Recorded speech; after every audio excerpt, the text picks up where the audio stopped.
I am Professor Augustine A Thomas.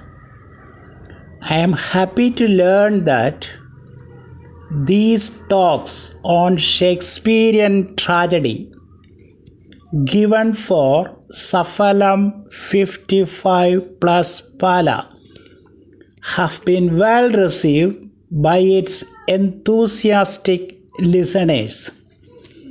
Today's is the third of a series of 4 lectures on the subject, Shakespeare's 4 great tragedies and their impact on man's life today.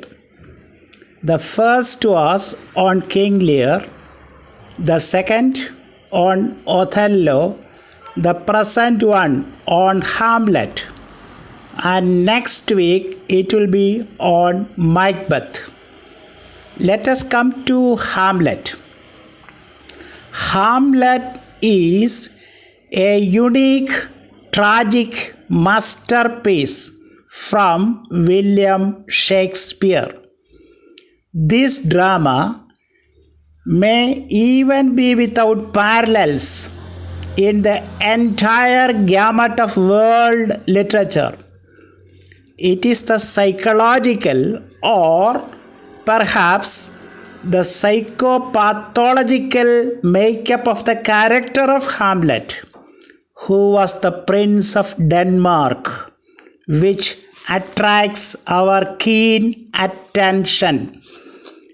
It is the wavering, vacillating mind of the young prince, his brooding, moody temperament, his calculating or over-calculating or under-calculating or miscalculating mental construction, which has been giving the readers food for thought down the centuries. If ready to scrutinize, we can see Hamlets in our society around, or perhaps in ourselves at the exact moment our decision fails, or we will go on procrastinating, and finally we will repent and be remorseful for having missed a good chance which had actually come in front of us.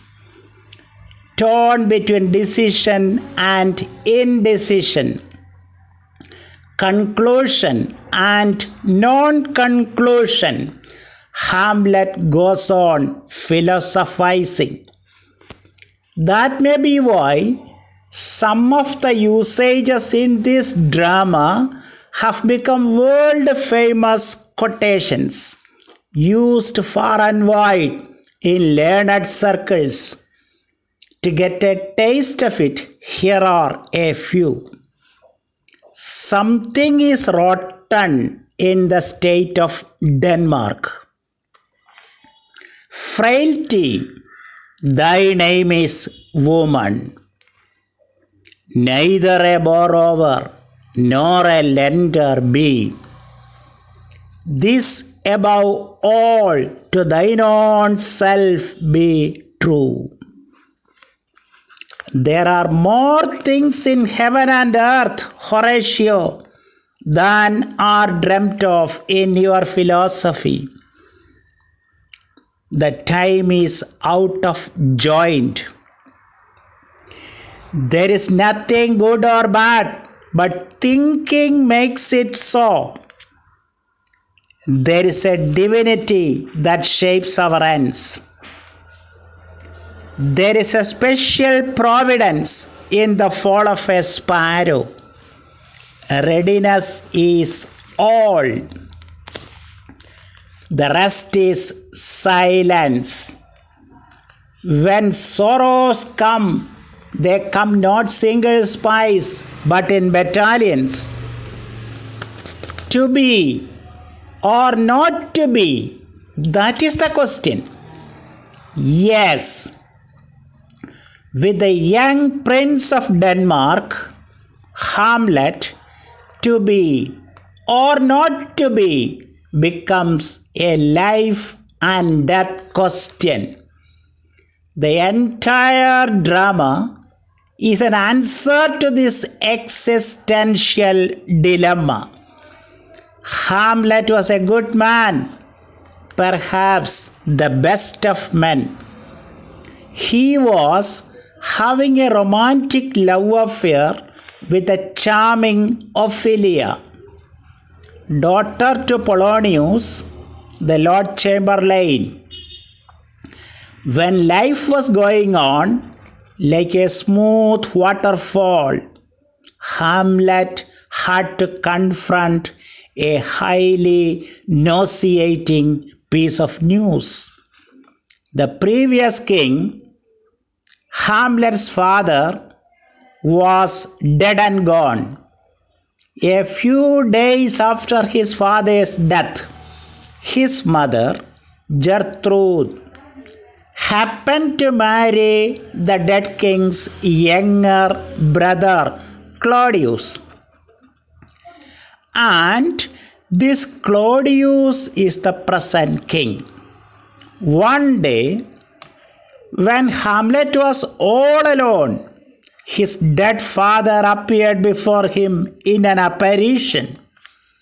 To his ears, he revealed an unpleasant fact. The ghost told him that his death was actually a deliberate murder. The ghost explained about the news thus: "It would harrow up thy soul, freeze thy young blood, make thy two eyes like stars start from their spheres, thy knotted and combined locks to part, and each particular hair to stand on end, like quills upon the fretful porpentine." In conclusion, the ghost asked his son to revenge his foul and most unnatural murder. Hamlet replies thus: "Haste me to know it, that I, with wings as swift as meditation or the thoughts of love, may sweep to my revenge." Hearing this response, the ghost unfolds his complete story.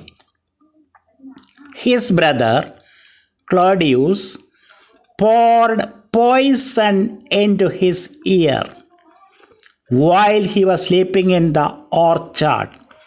Slowly he died of this poisoning. This brutal killing was done because Claudius was in love with Hamlet's mother, and together they plotted and implemented this strategic murder. It is a story of lust, incest, and killing. Hamlet cannot control himself. Now, by heaven, he swears revenge. He speaks thus: "That one may smile and be a villain. At least I am sure it may be so in Denmark." Afterwards, he talks to his friend Horatio about this and asks him to swear that the whole new information should be kept a top secret. Hamlet speaks thus: "There are more things in heaven and earth, Horatio, than are dreamt of in your philosophy." After this episode, a big transformation happened in Hamlet's personality. He is seen moody and brooding. He talks only less.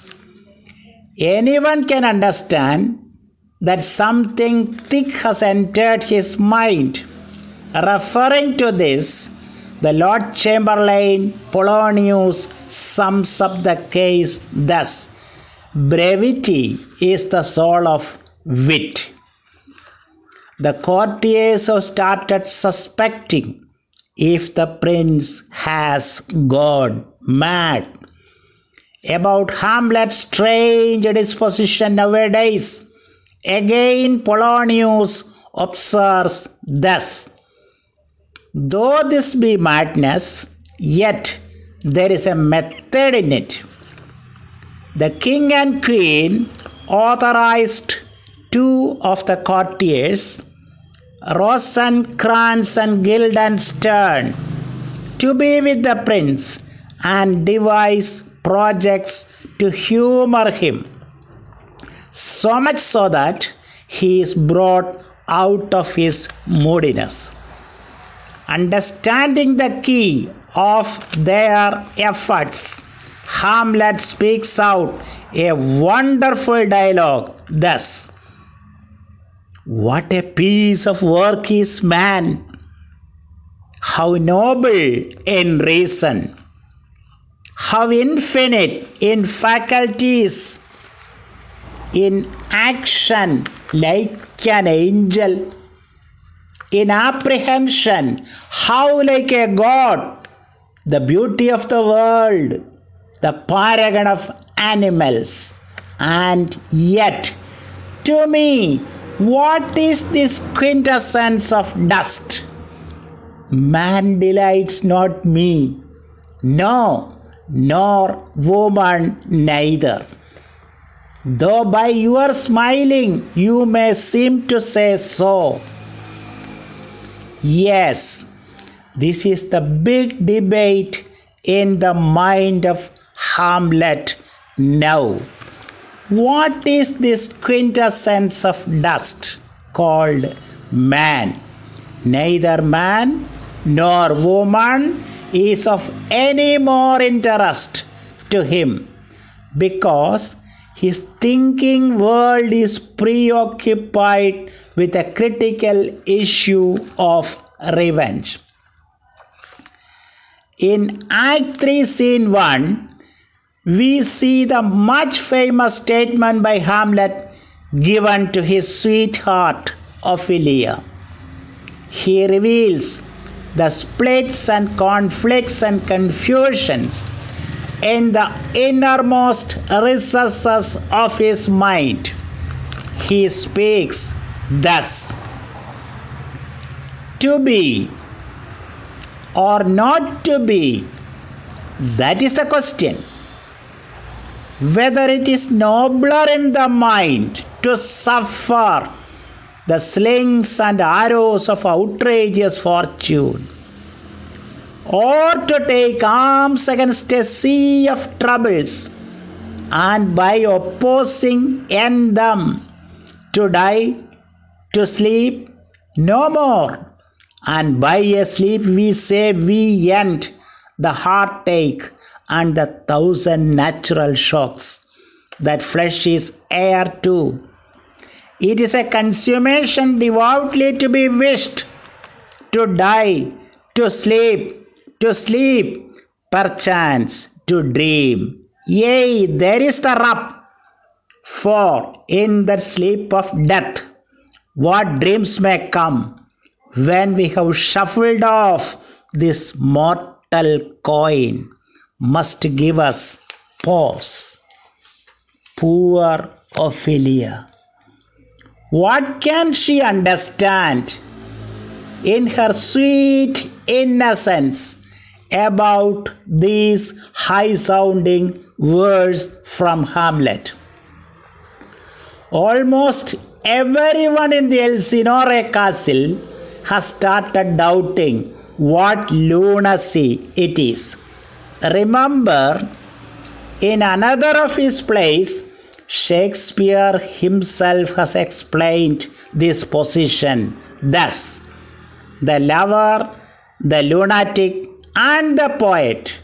They are all of imagination, compact. In fact, Hamlet's mind was being plagued as to the accuracy of what he heard from the ghost. Before suspecting his own mother and stepfather, he wanted clear-cut proof. Meanwhile, Polonius arranges a mask, that is, some sort of a miniature drama, to be staged in the full court. The purpose is to cheer up the prince. The players have arrived and they are getting ready.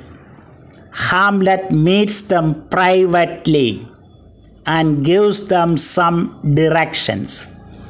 He asks them to stage the story of a queen falling in love with her husband's brother, and to fructify her aims, herself and her lover plotting to kill the present king, and subsequently they getting married, etc., etc.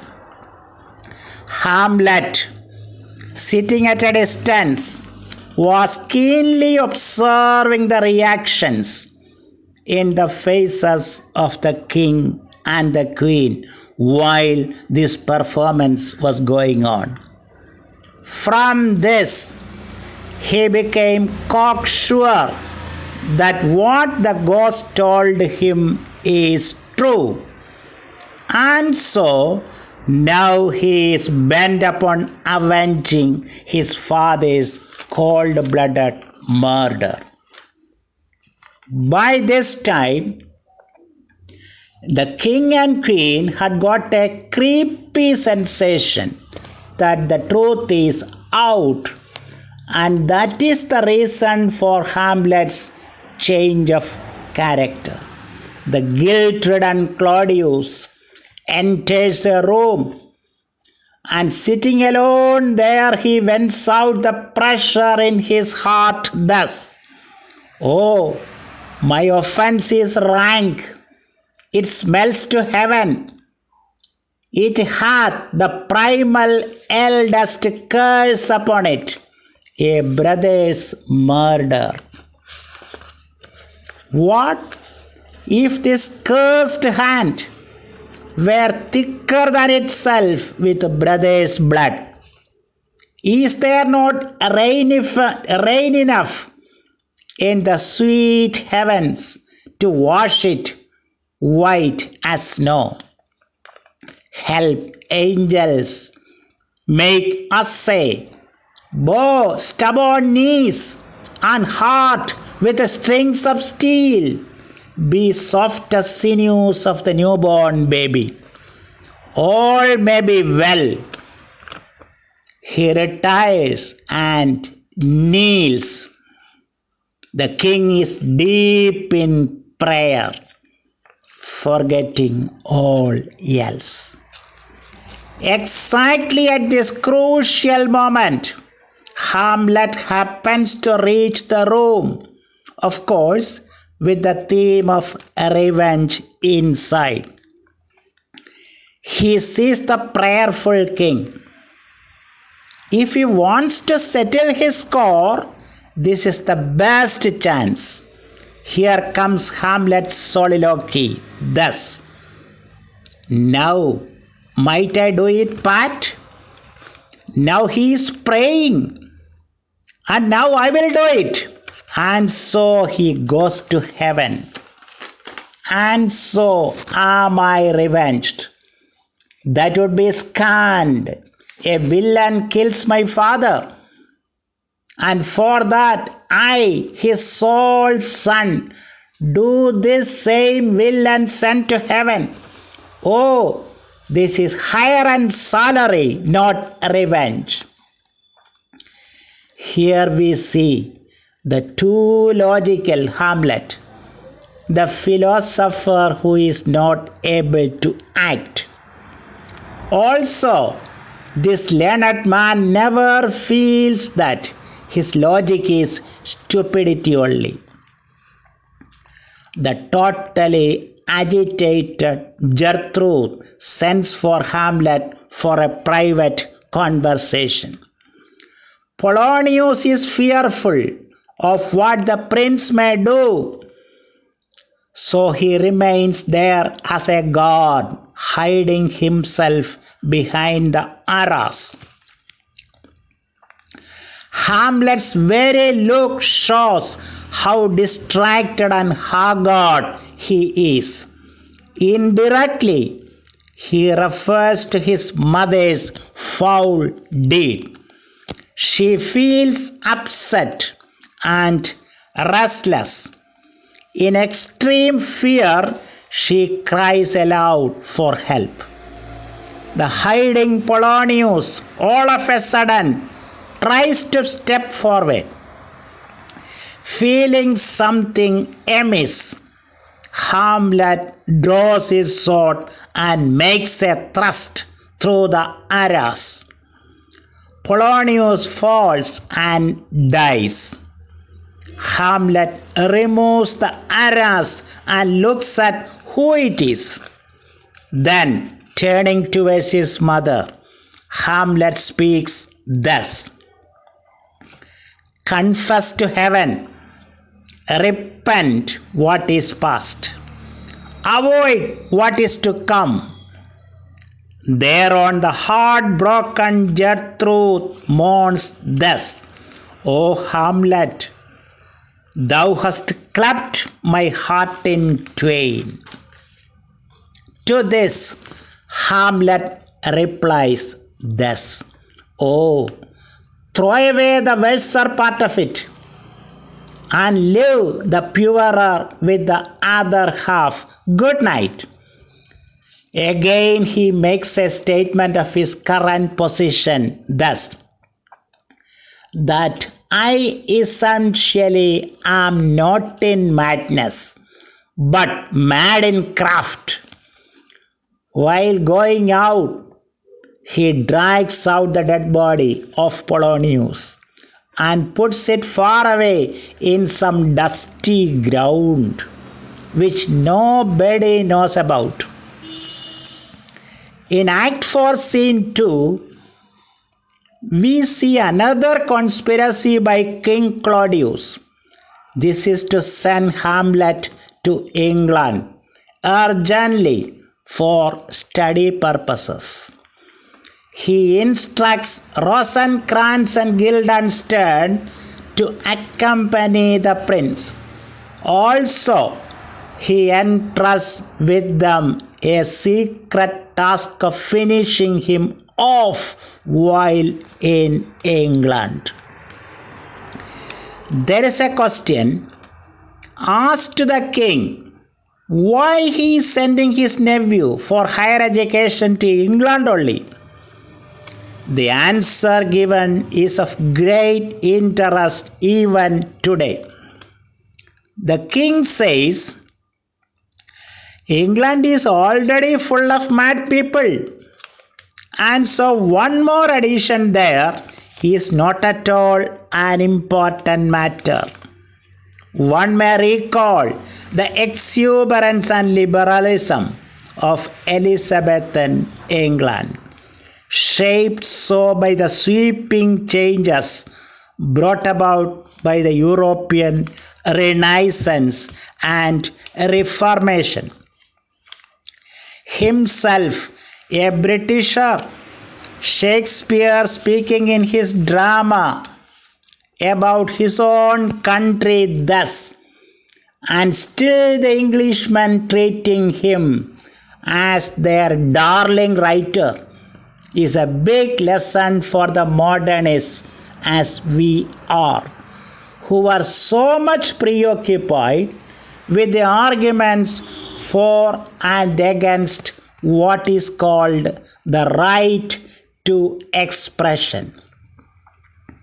The Queen, by now, understands that Ophelia is too sorrow-stricken over her father's death and heartbroken about her lover Hamlet, forsaking her and even killing her father.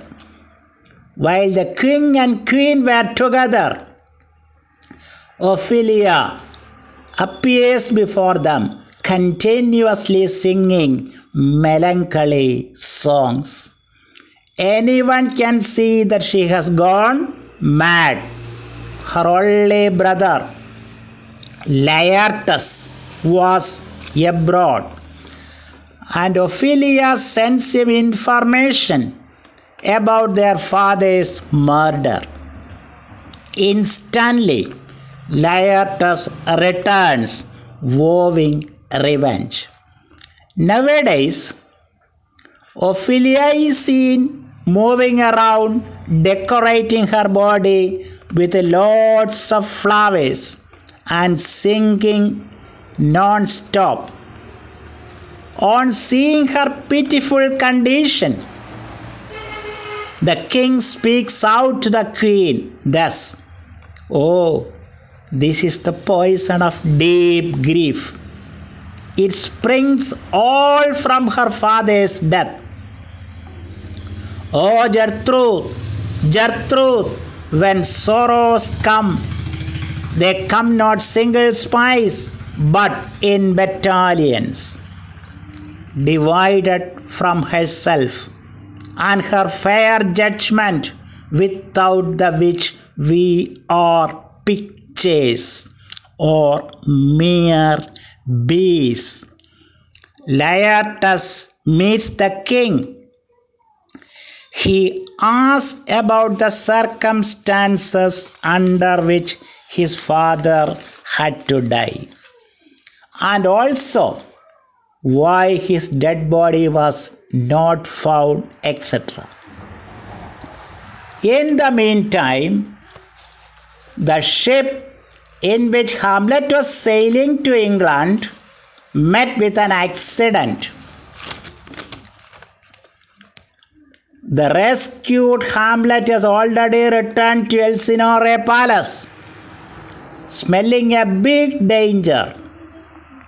The king injects in Laertes the idea that he should kill Hamlet and thus avenge his father's murder.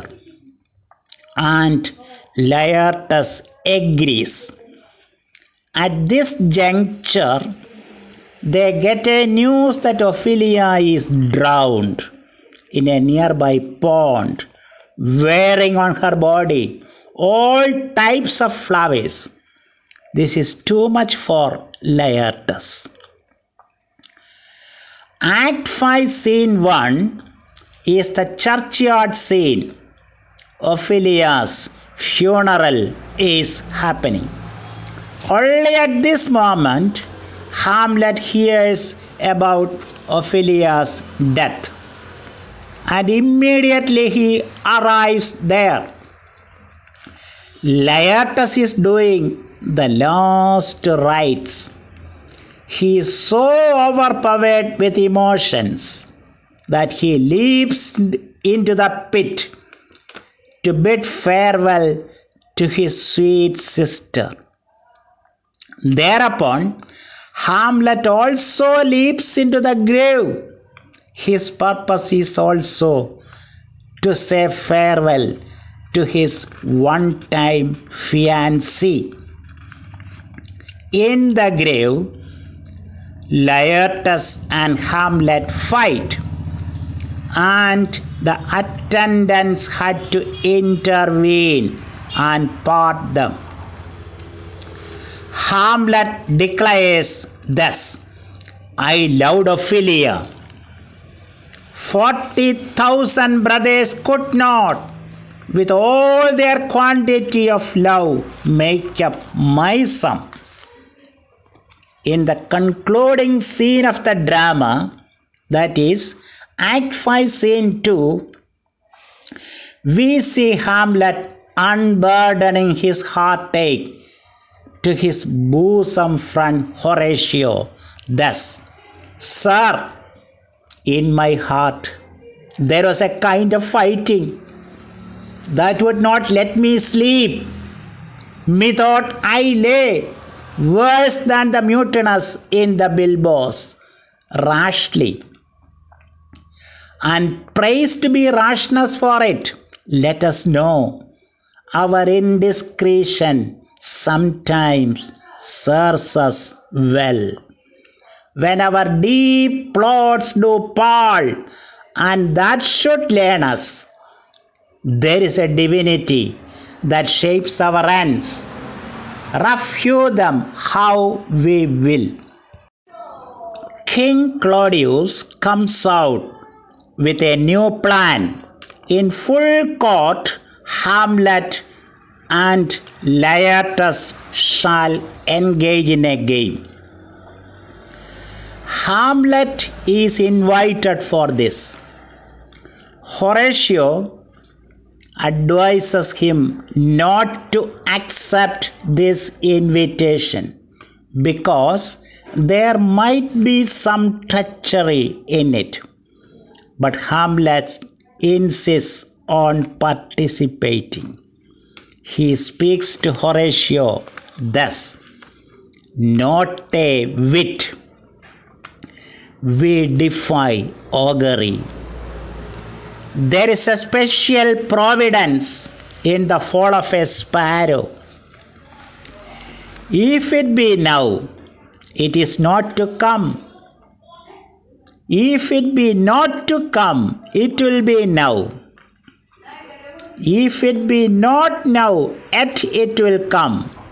The readiness is all." Yes, for any human being who is passing through stressful situations, these are immensely consoling lines, especially observations like, "There is a divinity that shapes our ends. There is a special providence in the fall of a sparrow." If this imagery is extended a little bit, we get clear answers for the tragedies happening to great protagonists like King Lear, Othello, Macbeth, Mark Antony, and even Julius Caesar. Let us come back to the story. The game is about to start. The king had planned and kept a cup of poison to be given to Hamlet so that he shall die. It is a drinking party. But his mother, in the tide of the merriment, mistakenly takes the poisoned cup and drinks it. During the open game, Laertes deliberately wounds Hamlet with his sword. In the scuffling that follows, Hamlet in turn wounds Laertes. By this time, the queen falls. Her final words are spoken to Hamlet thus, "Oh, my dear Hamlet, the drink, I am poisoned." And she dies. Hamlet, by this time, realizes that there has been a planned villainy and treachery in the whole game. He asks the attendants to lock the door. Laertes informs Hamlet that the edges of his sword were dipped in poison, and that one who gets a thrust is sure to die. Hearing this, he immediately turns towards the king and stabs him, speaking thus, "Here, thou incestuous, murderous, damned Dane, drink of this potion. Is thy union here, follow my mother. And the king dies. Laertes forgives Hamlet and then dies. Upon this, Hamlet speaks thus: Heaven make thee free of it. I follow thee. I am dead, Horatio, wretched queen, adieu. To this, Horatio replies thus: I am more an antique Roman than a Dane. Here is some liquor left. Then Hamlet tells Horatio some immensely touching verse. They are thus: As thou art a man, give me the cup. Let go, by heaven, I will have it. O good Horatio, what a wounded name! Things standing thus unknown shall live behind me. If thou didst ever hold me in thy heart, absent thee from felicity awhile, and in this harsh world draw thy breath in pain to tell my story. At this time, the huge noise of a march is heard from a distance, and short within. The dying Hamlet enquires what it is. The courtier Osric informs him that young Fortinbras, Prince of Norway, supported by British forces, has already reached the palace to take over the government of Denmark. This delights Hamlet, and his parting words are spoken thus: Oh, I die, Horatio. The potent poison quite overcrows my spirit. I cannot live to hear the news from England, but I do prophesy the election lights on Fortinbras, with the occurrence more and less, which have solicited. The rest is silence. And Hamlet dies. Then Horatio speaks his concluding verse thus: Now cracks a noble heart.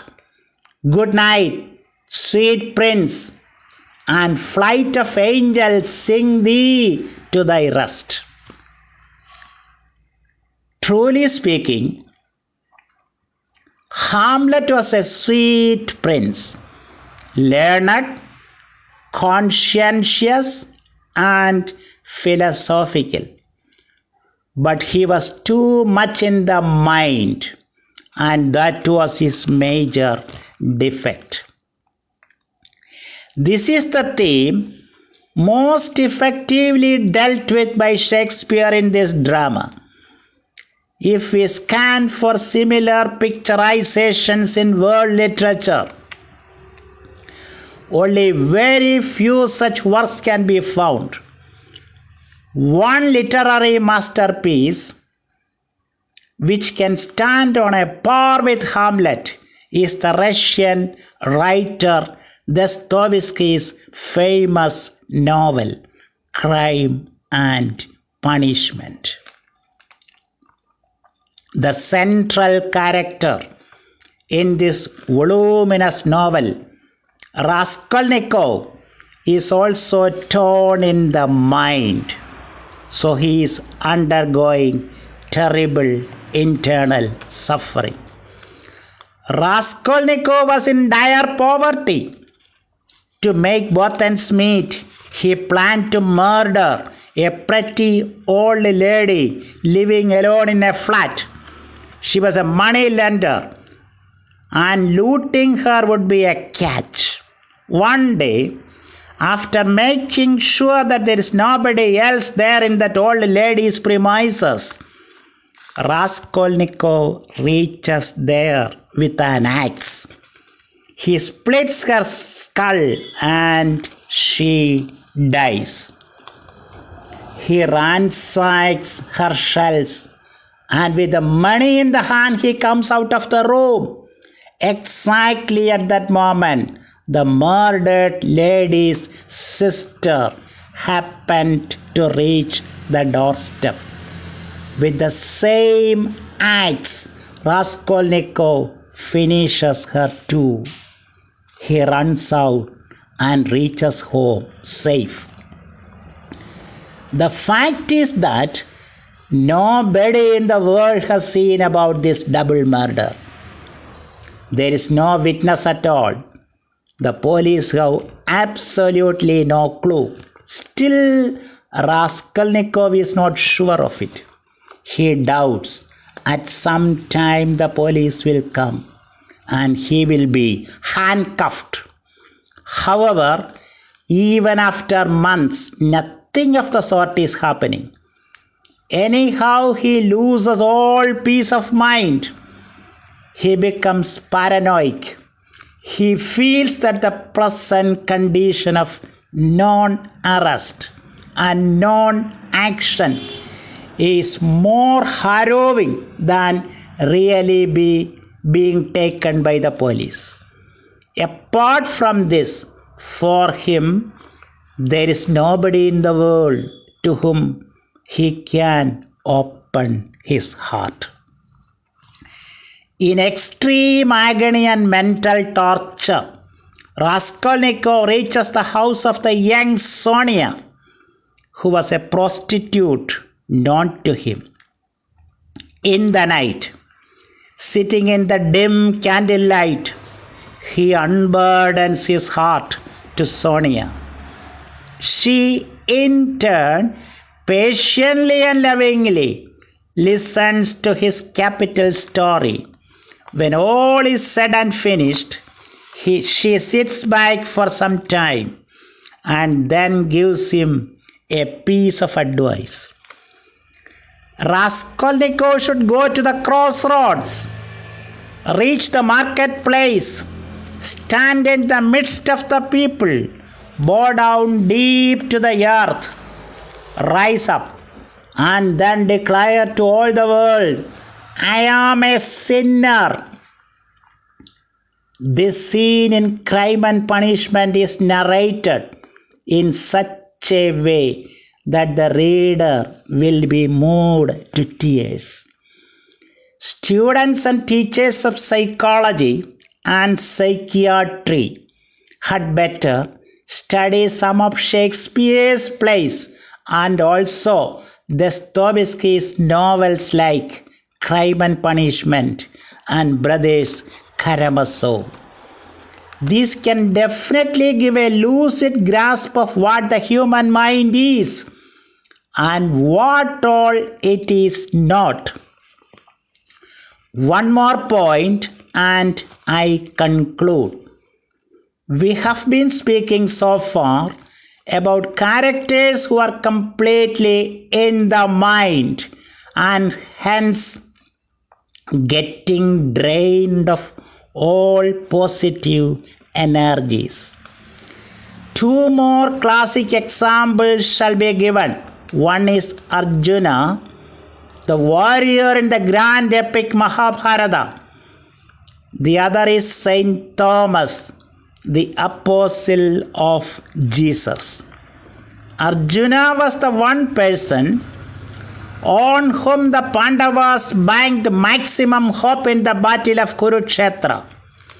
Arjuna was the last word in archery, bold and courageous. However, in the thick of the battle, exactly in the battlefield, when the two opposing troops were standing face to face, Arjuna went into the mind. He started thinking about the pros and cons of the ongoing battle. Suddenly, his muscles failed and he became a coward, even planned a retreat. Fortunately, Lord Krishna was witnessing the whole scene, and exactly at this juncture, he interfered and poured into Arjuna's ears some of the most valuable lessons about the difference between mind and energy.